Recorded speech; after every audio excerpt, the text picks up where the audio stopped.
pendengar setia RRI Tual, jumpa lagi kebersamaan kita di hari ini dengan podcast RRI Piala Dunia tahun 2026. Dan saya sendiri Hen, dan sudah ditemani salah satu pengamat bola Kota Tual, Pak Yani Gasi. Terima kasih Bapak Hen. Iya, selamat sore. Sore Pak Hen. Iya, keadaan Pak Yani gimana? Sehat walafiat? Sehat Pak Hen. Oke. Kalau Mas Iqbal sendiri? Alhamdulillah. Sehat. Alhamdulillah. Kalau Mas Upi, keadaan di sana gimana? Sehat. Oh, sehat walafiat. Wah, ini salah satu fans terberat juga ya, Spanyol dengan Argentina, yang lagi berbincang-bincang yang saat ini kira-kira tahun ini siapa yang pegang? Oke, kita dari pengamat Bapak Yani Gasi, melihat tentang Piala Dunia ini bagaimana? Sepak bola Piala Dunia yang sekarang beda sama sepak bola yang lalu-lalu. Bedanya apa? Bedanya konsep. Konsep. Dari setiap tim negara sekarang ini banyak yang mempergunakan sepak bola dengan teknologi. Jadi mereka sudah mempergunakan ilmu pengetahuan. Ilmu pengetahuan. Jadi memang konsep bola yang sekarang di dunia kayaknya merata. Karena ada beberapa contoh kasus pelatih dari Eropa yang datang melatih ke Afrika, Asia. Nah, itu sebagai tolak ukur sepak bola itu semakin hari semakin berkembang dan merata di semua negara. Semua negara. Ya, dan memang sepak bola hari ini di Piala Dunia tim yang bisa diunggulkan juga bisa saja tidak diunggulkan karena ada tim-tim yang baru itu juga kuda hitam. Karena memang dengan kemampuan yang dimiliki oleh pelatih dan dimiliki oleh tim itu sendiri. Seperti itu, Pak. Seperti itu ya. Terus kalau untuk berubahnya dari 32 jadi 48 ini, pendapat dari para klub pemain ya. Iya. Tanggapan dari Bapak sendiri itu seperti apa? Ini semakin seru. Semakin seru. Karena dulu cuma ada beberapa 32 tim ya. Sekarang membengkak. Karena memang ada kuota-kuota baru lagi yang memang diberikan oleh FIFA kepada tim-tim yang baru itu membuat warna sepak bola ini semakin berkompetisi, semakin sehat. Semakin terlihat merata di semua benua. Indikator kemajuan itu bisa diukur dengan nanti pada akhirnya terlihat pada saat pertandingan itu berlangsung. Jadi ada tim-tim yang memang mohon maaf dulunya juara tanda kutip. Tapi sekarang ada tim-tim juga pendatang baru ini bisa jadi kuda hitam. Karena memang dengan cara melatihnya, sistem pelatihnya, dan teknologi yang mereka pergunakan di dalam permainan sepak bola yang modern. Dianggap sangat modern akhir-akhir ini kan. Seperti itu Pak Hen. Oke. Kalau untuk dilihat dari sisi pemain ini, sisi pemain yang kalau dilihat dari sisi pemain yang dulu kan bermainnya berkelas-kelas sampai berminta-minta kan. Kalau untuk sisi pemain sekarang ini, menurut Bapak itu melihat sendiri itu ada perkembangan untuk di tahun ini? Salah satunya untuk di pemain dari Spanyol, Argen. Ada pemain-pemain muda. Jadi memang ini ada beberapa waktu menjelang akhir masa karirnya dalam persepak bolaan dunia. Contoh ada Messi, Cristiano Ronaldo, pasti ada muka-muka baru. Ada Yamin Lamal, ada juga di negara lain yang memang mereka lahir dari akademi yang baik dan proses pembinaan yang memang berjenjang baik. Mereka hadir di usia kompetisi antar usia dunia dari level 17 sampai ke usia 20 dan memang banyak pasti di waktu-waktu yang akan datang ini pasti muncul bintang-bintang muda. Dan itu tidak bisa dipungkiri bahwa itulah sepak bola. Iya, itu sepak bola. Oke, untuk Mas Iqbal sendiri nih, Argentina. Iya.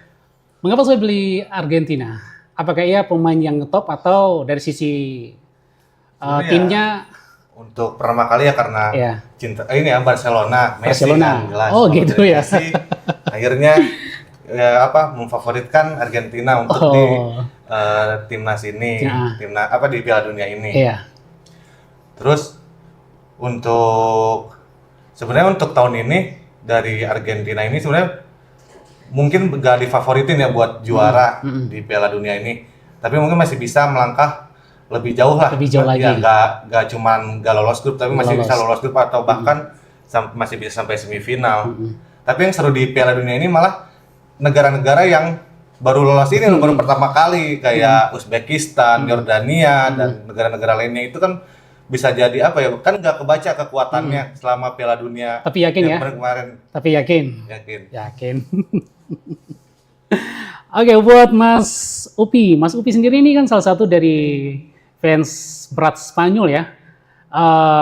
Kalau menurut Mas Upi sendiri ini sisi pemain Spanyol itu seperti apa sih sampai bisa fans beratnya? Kenapa saya memfavoritkan Spanyol pada edisi kali ini? Karena pada skuad Spanyol terdapat pemain-pemain muda yang sangat berbakat seperti Lamine Yamal, Pedri, dan lain-lain. Jadi saya rasa Spanyol bisa menjuarai atau melangkah lebih jauh pada edisi kali ini berkat pemain-pemain mudanya. Oh, juara gitu ya. Ya, tentu dari pengamat bola sendiri, di antara dua klub ini, Argentina dengan Spanyol ini, dilihat di salah satu mereka yang baru saya menyampaikan hal yang pendapat mereka, pengamat bola seperti apa? Ya, betul Pak. Jadi memang apa yang disampaikan oleh Mas Upi benar juga, apa yang disampaikan oleh Mas juga benar. Karena di setiap proses itu yang terlihat seperti ada disampaikan oleh Mas Upi bahwa ada akademi yang sangat menonjol, dan dalam proses akademi itu mereka sampai lahir ke La Liga, dan terlihat dalam kompetisi La Liga itu bahwa ada pemain-pemain muda yang memang mempunyai talenta yang luar biasa, yang terlihat selama ini di media dan memang diliput di semua media dunia. Sebaliknya ada kompetisi juga di Argentina tapi kurang terlihat karena memang kompetisi Eropa beda sama kompetisi yang ada di Amerika Latin. Tetapi di Amerika Latin pun ada sebenarnya, karena di dalam pencapaian target mereka juga berharap dengan ada pembinaan usia muda, jenjang usia 17, 20, dan memang kejuaraan dunia kemarin bahwa mereka itu negara-negara ini yang sangat berperan di dalam persepakbolaan dunia.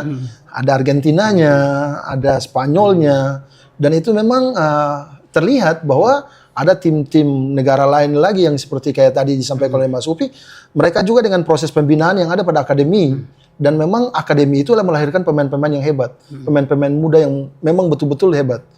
Karena tahapan pembinaan ini bukan butuh waktu yang pendek, tapi butuh waktu yang panjang, dan memang secara kemampuan mereka dibina dengan disiplin yang tinggi, attitude-nya yang baik, maka lahirlah mereka sebagai generasi-generasi unggul di persepakbolaan dunia seperti itu, Pak Yan. Iya. Ya, seperti apa untuk negara yang kelihatannya negara-negara yang paling menonjol itu? Sekarang kalau saya lihat merata. Jadi memang ada di benua birunya, ada di Latinnya, ada di Asia, bahkan di Afrika. Itu mohon maaf, sekarang ini mereka juga berkompetisi untuk melahirkan bibit-bibit muda yang memang sangat ketat. Karena memang mereka juga di Afrika, di Asia, sekarang ini kan merumput sampai ke Eropa. Mereka terpantau oleh seperti pemantau bakat yang ada di Eropa, di negara-negara yang maju dalam kompetisi seperti Inggris dan lain sebagainya, itu sebagai tolak ukur melahirkan generasi-generasi unggul pada negara-negara tertentu yang berkompetisi di klub-klub besar, dan pada akhirnya terlihat sampai di tim negaranya seperti itu, Pak. Kalau dari Pak Yani sendiri, pengamat salah satu dari sepak bola melihat salah satu efisiensi dari klub Argentina ini. Cara bermainnya itu, kalau Argentina terkenal sama Tengo ya Mas ya, Tengo. Memang itu yang sentuhan-sentuhan itu yang sering dipergunakan oleh Argentina. Itu membuat orang terkecoh karena sentuhan-sentuhan pendeknya, dan itu juga. Dia pemain apa, sayap kiri atau kanan? Di Argentina iya, Argentina. Rata-rata umumnya itu kan tipikal main tim. Ya. Antar negara itu kan ada seperti tiki taka di Spanyol, seperti ada di total football di Belanda. Jadi memang Argentina juga dengan lebih ke semangatnya, seperti itu. Ya, jadi, salah satu kunci juara di edisi sebelumnya kan sebenarnya karena Messi sih, salah satunya kan semangat buat mendorong Messi agar bisa dapat Piala Dunia sebenarnya. Makanya waktu yang tahun kemarin itu benar-benar kayak tim itu berusaha buat gimana caranya menangin Piala Dunia yang tahun kemarin itu. Oh, jadi iya. Nah, itulah memang itulah kingnya Kayaknya hebatnya Argentina di situ. Jadi tapi di tempat lain, di negara-negara lain, mereka juga menjagokan seperti Cristiano Ronaldo. Di Belanda ada, di Spanyol. Tapi yang seperti tadi Mas Upi sampaikan tadi juga bahwa di Spanyol ada Pedronya, ada Lamine Yamalnya. Nah ini juga tidak menutup kemungkinan mereka akan menunjukkan kelas mereka dengan usia yang masih dianggap muda, tapi berpengaruh untuk menjadi sosok pengganti mereka-mereka yang tadi hebat seperti itu. Iya. Kalau sisi mereka berdua ini kan salah satu fans di antara masing-masing Argentina dengan Spanyol. Nah, dari sisi ini menurut Pak Gasi sendiri, lawan mana yang lebih kuat untuk mempertemukan mereka berdua ini?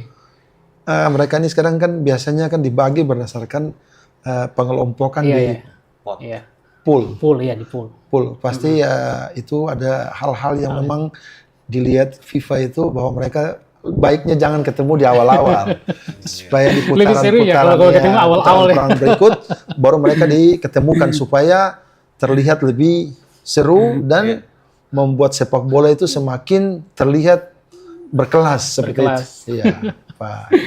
Ya, dulu menurut Mas Iqbal sendiri nih, Mas Iqbal, Argentina sekarang kan sudah berapa bintang ya? Sekarang itu ketigaan. 3. Banyak sekali ya medsos yang saat ini mulai gencar untuk membilang kata Argentina kali ini mendapatkan 1 bintang lagi. Banyak ya, banyak dari Facebook, ya dari media-media lain lah gitu ya. Kalau menurut Mas Iqbal sendiri, apakah setuju untuk mendapatkan 1 bintang lagi? Ya tetap optimis. Tapi tunggu dulu ya.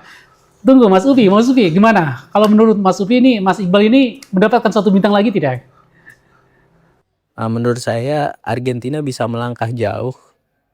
Tetapi untuk ke final masih belum cukup sepertinya karena dari segi umur dan kualitas skuad Argentina sudah mulai menurun. Jadi saya rasa Argentina akan tetap melangkah jauh tetapi masih belum bisa menjuarai Piala Dunia edisi kali ini.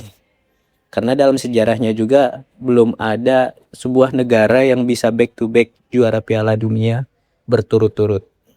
Tapi kalau dibilang di umurnya tidak dipakai juga sih. Semua tergantung dari fisik mereka. Iya kan, Bapak pengamat bola kita Kota Tual, Bapak Yani Gasi, gimana? Betul, Pak. Jadi memang usia juga berpengaruh. Iya.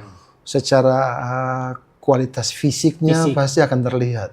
Tetapi ada kiat-kiat yang biasa pelatih itu dia lebih bisa membaca. Pada situasi mana dia melahirkan pemain muda dan di situasi seperti apa sangat dibutuhkan pemain yang berpengalaman. Karena di dalam kolaborasi permainan itu biasanya mereka yang muda itu termotivasi oleh pemain yang tua. Jadi memang kalau saya lihat dengan kacamata saya sangat dibutuhkan kontras, sangat dibutuhkan untuk mix antara muda dan tua itu harus juga ada. Karena memang ada strategi-strategi yang memang dipakai oleh pelatih-pelatih dunia itu sekarang mereka mau menciptakan generasi secepat mungkin generasi muda itu harus muncul. Tetapi leadernya harus juga ada dari yang tua karena itu non teknis dalam sepak bola biasanya umum seperti itu, Pak. Karena senjata itu biasa dimiliki oleh pemain-pemain tua. Iya. Untuk memotivasi pemain muda seperti itu, Pak. Oke, baik. Ya, pendengar, kita masih mengulas sedikit ya tentang strategi dari para pemain-pemain muda yang bertalenta di bola kaki atau Piala Dunia yang saat ini di tahun 2026. Yang kita akan kembali lagi ya untuk setelah ini.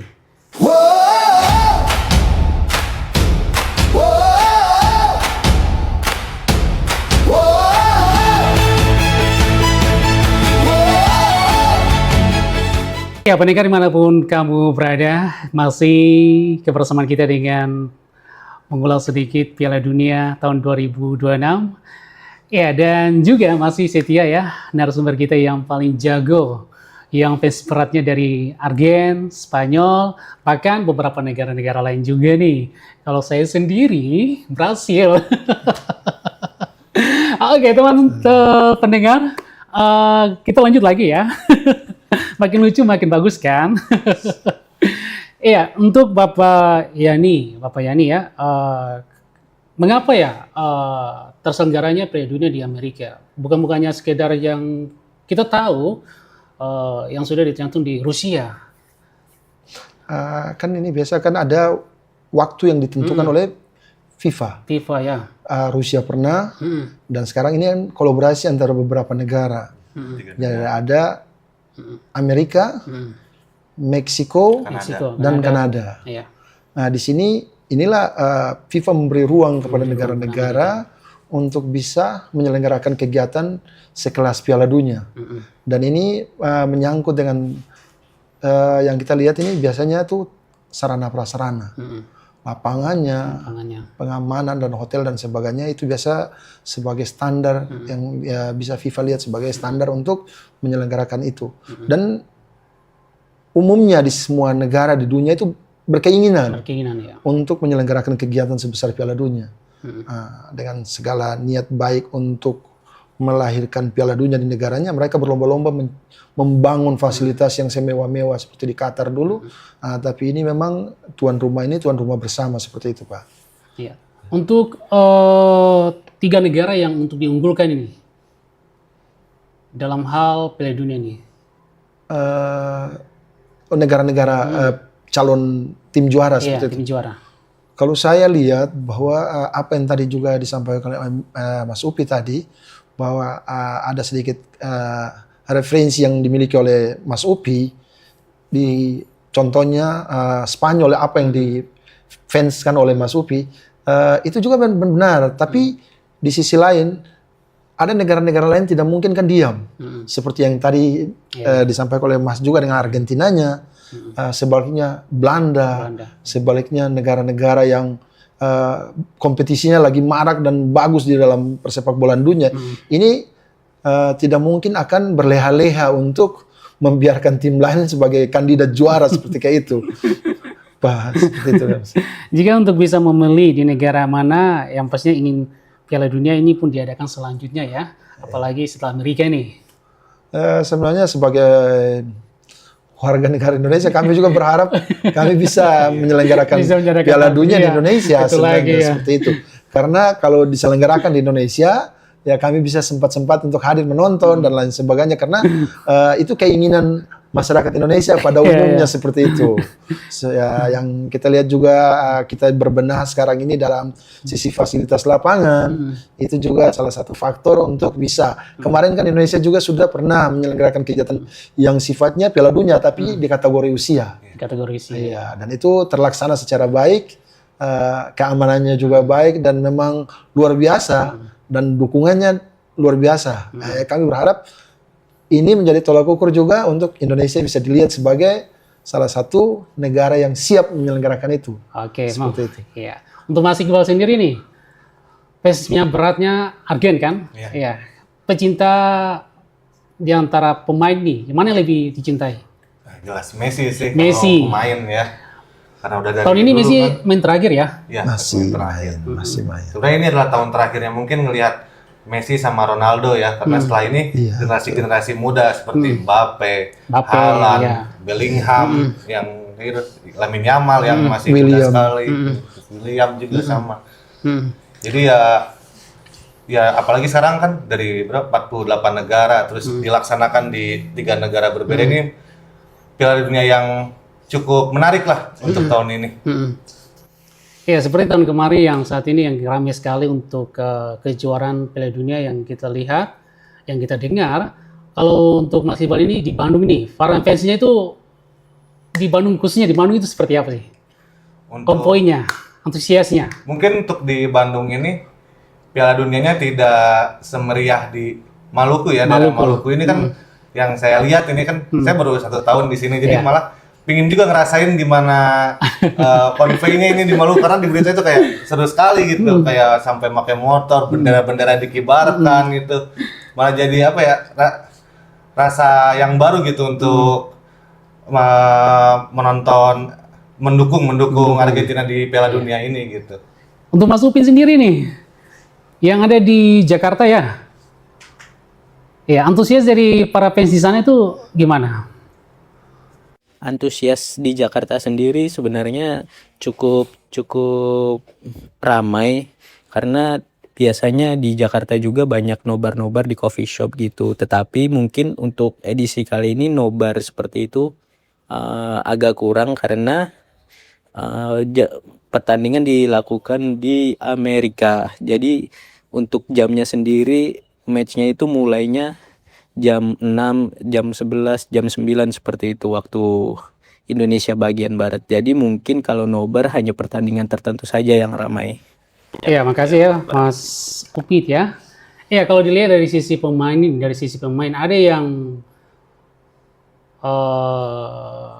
yang berpandangan bahwa ini bermainnya langsung tendang gol, tapi mereka tidak berpakai salah satu imajinasi yang ada di yang tadi Bapak Yani menyampaikan tadi ya.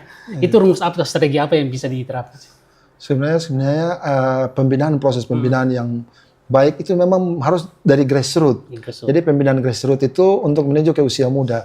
Dan memang di dalam sepak bola di dunia banyak sekarang sudah mempergunakan teknologi. Selain teknologi, yang dibutuhkan adalah kecerdasan dari individu itu sendiri. Contoh kasus seperti yang ada sekarang akademi di Jepang, ada lembaga resmi di Jepang itu melahirkan pelatih yang melahirkan pemain yang bisa menuju ke jenjang yang sampai menuju ke Eropa. Itu akibat karena mereka dengan teknologi dan selain teknologi yang mereka miliki, mereka juga dibekali dengan pengetahuan, kursus pelatihnya, akademi, dan memang di Eropa ada akademi, ada kegiatan pelaksanaan kepelatihan, ada di lembaga tertentu itu tidak mudah untuk orang harus masuk ke situ dan sangat sulit untuk menembus ke tempat itu karena selektif dalam untuk melahirkan bakal calon pelatih di akademi-akademi seperti itu, di tempat pembinaan pelatih seperti itu. Jadi memang yang kami harapkan juga bahwa sepak bola ini bukan saja kami lihat permainannya, tetapi di dalam permainan itu ada strategi yang tanpa kita sadar itu dengan beberapa tim pelatih itu bisa melahirkan perubahan permainan yang sangat signifikan. Ada analisisnya. Jadi mereka bisa menganalisa dalam permainan itu ada durasi waktu tertentu. Mereka bisa melihat bahwa kelebihan tim itu di mana, kekurangannya di mana, mereka memperbaiki secepat mungkin sampai di sekelas pemain itu ditukar. Itu ada visi yang mereka bawa masuk untuk bisa merubah permainan mereka di dalam lapangan tersebut. Apabila mereka sampai di waktu babak kedua, itu mereka lebih menganalisa detail di dalam tim untuk melaksanakan perubahan-perubahan secepat mungkin untuk memperbaiki kekurangan-kekurangan dan menambah kelebihan-kelebihan itu seperti ada permainan yang seharusnya lawannya itu ditekan dari sisi seperti apa. Nah, itulah kelebihan-kelebihan pelatih yang memang luar biasa dari sisi keilmuannya seperti itu. Jadi mereka dengan tim yang luar biasa sekarang ini pelatih-pelatih dunia, mereka membuat tim, ada pelatih kepalanya, ada pelatih fisiknya, analisisnya, pelatih penjaga gawangnya, ada bahkan psikolog di dalam tim-tim tertentu yang bisa merubah cara berpikir pemain sampai ke hal-hal yang memang di luar dari batas kemampuan kita berpikir seperti itu, Pak. Iya. Oke, selama jadi fans berat nih, salah satu Spanyol, negara yang difanskan ya, permainannya itu seperti apa untuk Mas Upit sendiri? Spanyol sendiri memiliki strategi tiki taka khasnya mereka, umpan-umpan pendek dari pemain ke pemain. Jadi menurut saya Spanyol bisa menjuarai Piala Dunia edisi kali ini karena strategi mereka yang cukup untuk mengecrack pertahanan lawan. Ini ada tidak kalau ada diperlunya dibenahi cara untuk strategi para pemainnya di negara-negara tersebut? Saya rasa Spanyol sendiri akan tetap menggunakan strategi tiki takanya karena itu sudah terbukti works pada edisi Piala Eropa sebelumnya. Terbukti mereka juara Piala Eropa dengan strategi tersebut, apalagi sekarang ditambah ada individual brilliance dari masing-masing pemain membuat saya cukup terkesan ya. Jadi saya rasa Spanyol bisa menjuarai Piala Dunia edisi kali ini berkat strategi tiki taka dan individual brilliance dari masing-masing pemain. Oke, untuk Mas Iqbal sendiri? Untuk ya seperti biasa untuk Argentina ini kan menggunakan taktik ini ya tango kan. Dia lebih ke semangat tim dan juga kerja sama tim yang kompak gitu. Untuk ya emang sih kalau untuk tiki taka Spanyol memang khas sekali itu yang bisa obrak-abrik pertahanan lawan dengan ya mudah gitu. Tapi kan tiki taka ini kelemahannya itu ada di pertahanan biasanya. Mereka kalau misalnya tim lawan itu menggunakan full pertahanan itu low block, dia bakal kesusahan untuk nembus yang akhirnya biasa dimanfaatkan untuk serangan balik. Nah, Argentina itu sering untuk menggunakan itu gitu. Makanya sebenarnya tiki taka ini emang bagus tapi masih banyak lah kelemahannya juga di tiki taka itu. Gimana untuk Mas Upit ini? Ada tanggapan sedikit untuk Mas Iqbal, apakah strateginya dari Argentina itu? Ya, memang untuk kelemahan tiki taka ini dari serangan balik mereka ya. Jadi Spanyol itu suka kebobolan, atau tim yang menggunakan tiki taka itu suka kebobolan ketika mendapatkan counter attack. Tetapi menurut saya untuk memenangkan sebuah pertandingan itu tim yang bertahan dengan menyerang itu tim yang bertahan dengan menyerang itu bisa memenangkan pertandingan. Jadi semakin banyak kita menyerang, ada kemungkinan juga semakin banyak kita mencetak gol. Jadi musuh tidak dapat kesempatan untuk mendapatkan lebih banyak gol dari tim yang lebih menyerang. Oh, seperti itu ya. Untuk Bapak Yani sendiri, pengamat sendiri di antara dua klub ini nih. Sebenarnya apa yang disampaikan Mas Upi sama Mas Iqbal ada benarnya. Ada benarnya juga. Dan itu memang benar sebenarnya. Jadi strategi yang dibutuhkan oleh pelatih dan memang evaluasi itu biasa diberikan oleh pelatih. Dan memang peran pelatih dengan tipikal tenggonya, tipikal tiki takanya itu menjadi asumsi umum buat penggemar sepak bola dunia. Tetapi ada kiat-kiat strategi khusus yang dimiliki oleh pelatih, biasa melihat kekurangan dan kelebihan itu diperbarui untuk secepat mungkin bisa seperti menutup ruang-ruang itu. Dan itu memang jujur saja itu dimiliki oleh pelatih-pelatih yang berkelas. Dan memang itu menjadi tolak ukur untuk persepak bolanya, terlihat bahwa disitulah masing-masing dengan keilmuannya. Ya peran keilmuannya seperti itu. Kalau untuk Mas Iqbal sendiri, pandangan terhadap Mas Upit, Spanyol ini strateginya pemainnya gimana? Ya tadi untuk Spanyol ini jelas, apalagi di Piala Euro kemarin ini kan sangat luar biasa gitu. Bisa dengan pemain-pemain mudanya juara gitu. Tapi kan biasanya karena terlalu banyak pemain muda lah ya di Spanyol untuk saat ini. Mungkin untuk sosok pemimpin yang menjadi, kan sebenarnya antara pemain muda dan pemain senior itu perlu seimbang lah. Karena terkadang pemain muda ini egonya tinggi sekali kan, ingin menunjukkan skill dan yang lainnya. Itu juga salah satu mungkin pemain muda di Spanyol adalah Lamine Yamal juga kan. Dia masih belum stabil untuk bisa performanya belum stabil pemain-pemain yang lainnya, walaupun emang ketika lagi on perform itu luar biasa sekali ya, tapi ketika lagi dia udah egonya tinggi itu udah malah menghancurkan kerjasama tim sebenarnya. Itu yang sebenarnya bisa jadi mungkin kelemahan dan titik lemahnya Spanyol kali ya buat nantinya. Kalau untuk negara lain strategi pemainnya?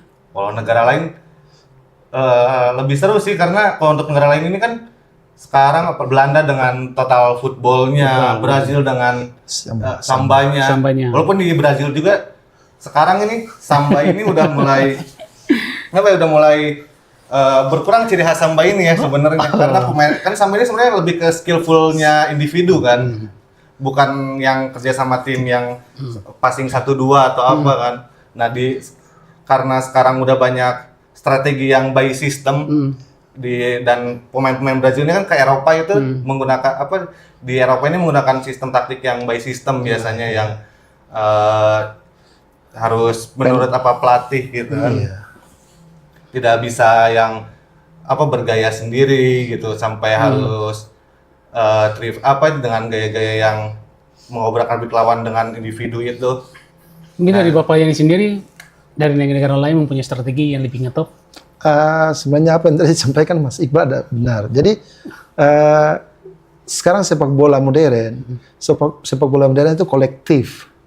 Jadi tidak ada person di dalam yang lebih menonjol karena ini tim yang dibutuhkan kerjasama. Nah, itu juga dilakukan oleh Tenggonya, dilakukan oleh Tiki Takanya, ada total footballnya. Tapi yang lebih berperan adalah keinginan pelatih. Jadi keinginan pelatih itu dia bisa memaksakan pemain itu untuk mengikuti kehendaknya.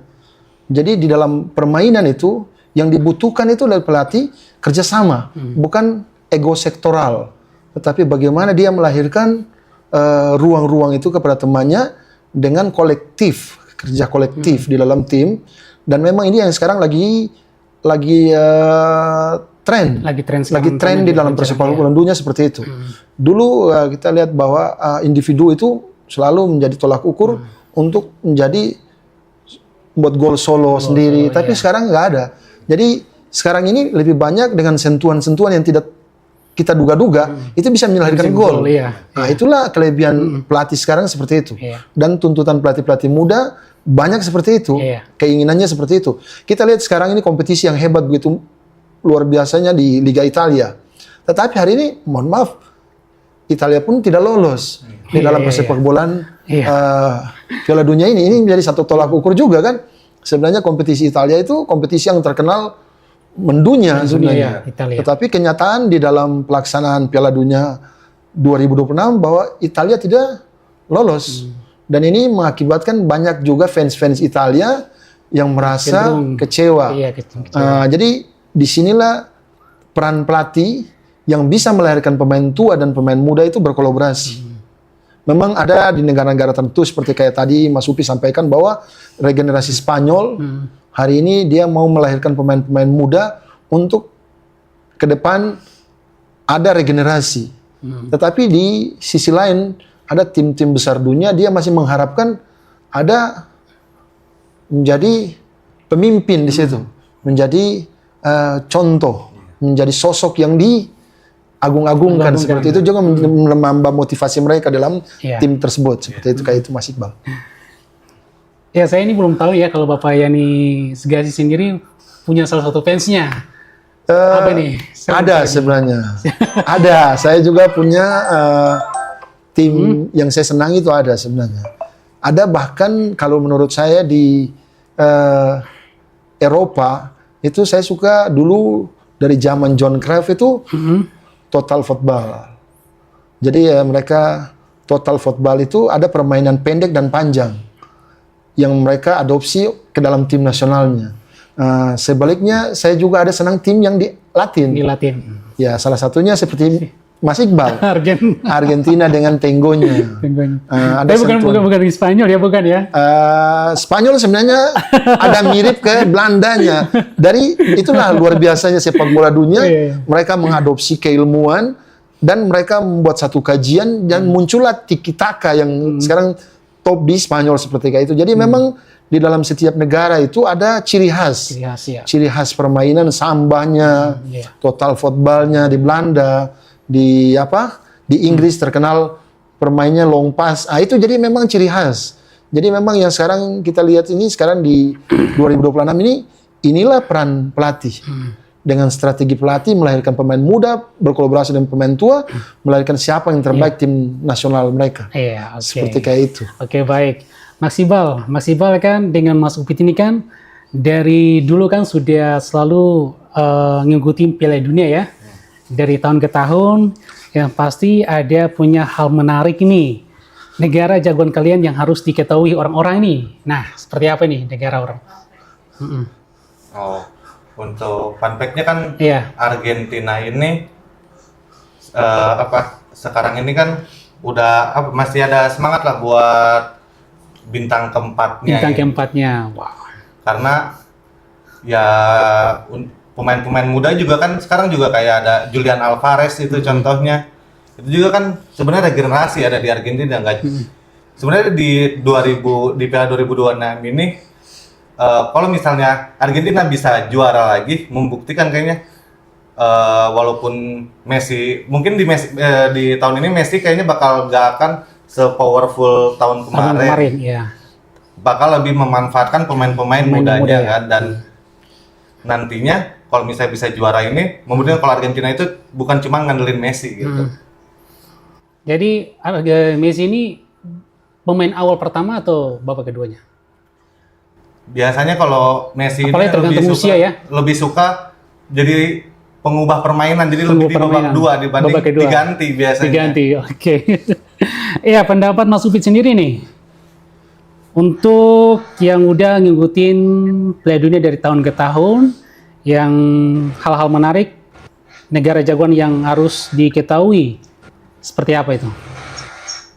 Seperti yang saya bilang tadi, jagoan saya itu timnas Spanyol, tetapi ada satu negara menarik yang patut diperhatikan untuk edisi kali ini, yaitu timnas Jepang, karena timnas Jepang itu dalam 5 pertandingan sebelumnya sudah mengalahkan tim-tim langganan Piala Dunia. Ada juga yang juara Piala Dunia seperti Brazil mereka kalahkan, kemudian Inggris juga mereka kalahkan.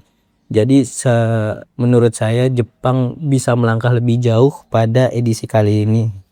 Bukannya Mas Iqbal yang udah pakai baju Jepang gitu ya? Memang benar itu. Jepang ini untuk tahun ini bener-bener ini ya, dibuat kualifikasi aja kayaknya mudah banget buat lolos gitu ya. Terus udah menjadi, istilahnya kalau sekarang mungkin kuda hitamnya ya buat ini. Karena mungkin pemain Jepang ini kan dari kompetisinya dari mudanya itu udah disiplin dan yang lainnya, akhirnya menghasilkan ya ini buahnya gitu, buah dari Kerja keras dari usia muda gitu. Dari Bapak ini sendiri? Pemain Jepangnya? Memang benar sebenarnya. Jadi grassroots Jepang itu dibentuk dengan keilmuan yang baik. Mereka punya pelatih yang memang luar biasa, dan di dalam akademi dalam pembinaan mereka dengan keilmuan kepelatihan yang memang luar biasa, dan mereka membuat sepak bola sebagai teknologi yang mereka ciptakan dengan memang mendesainnya dengan pengetahuan yang betul-betul luar biasa, sampai mereka bikin lab. Ada lab yang memang betul-betul untuk melahirkan talenta-talenta dari grassroots-nya sampai ke usia muda. Dan kita tidak bisa pungkiri seperti Mas Iqbal tadi, Mas Upi sampaikan bahwa hari ini Mas Upi sekalipun dengan fans Spanyol, tapi Mas Upi pun mengakui bahwa luar biasanya Jepang hari ini, dan memang terlihat seperti itu. Jadi Jepang itu melahirkan pemain-pemain dengan yang betul-betul matang berkompetisi di Liga Jepangnya sendiri. Mereka sampai merumput ke Eropa. Dan mohon maaf, Jepang hari ini dengan postur tubuh yang bukan kecil lagi. Jepang postur tubuhnya sekarang malah bersaing dengan orang Eropa. Dan itulah luar biasanya Jepang dalam persepak bolaan dunia hari ini.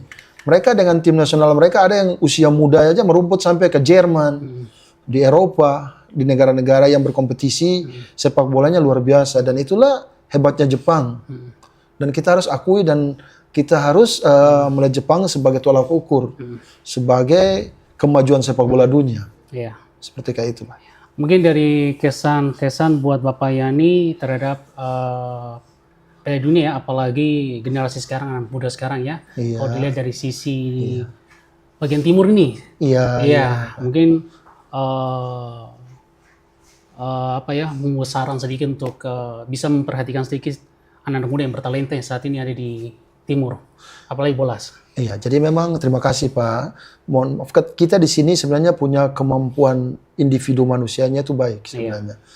Posturnya memang kita agak sedikit masih tertinggal, tetapi kemampuan fisik yang memang baik. Cuma dari sisi pembinaan, dan terlepas dari sisi pembinaan, kita kekurangan banyak di timur ini punya sumber daya manusia. Khususnya sumber daya manusia kepelatihan yang memang sangat dibutuhkan di dalam kemajuan sepak bola di dunia sebenarnya. Di Indonesia maupun di dunia. Jadi memang terlepas dari itu, yang perlu kita harus melihat ini SDM kepelatihan. Terlepas dari SDM kepelatihan, sarana prasarana.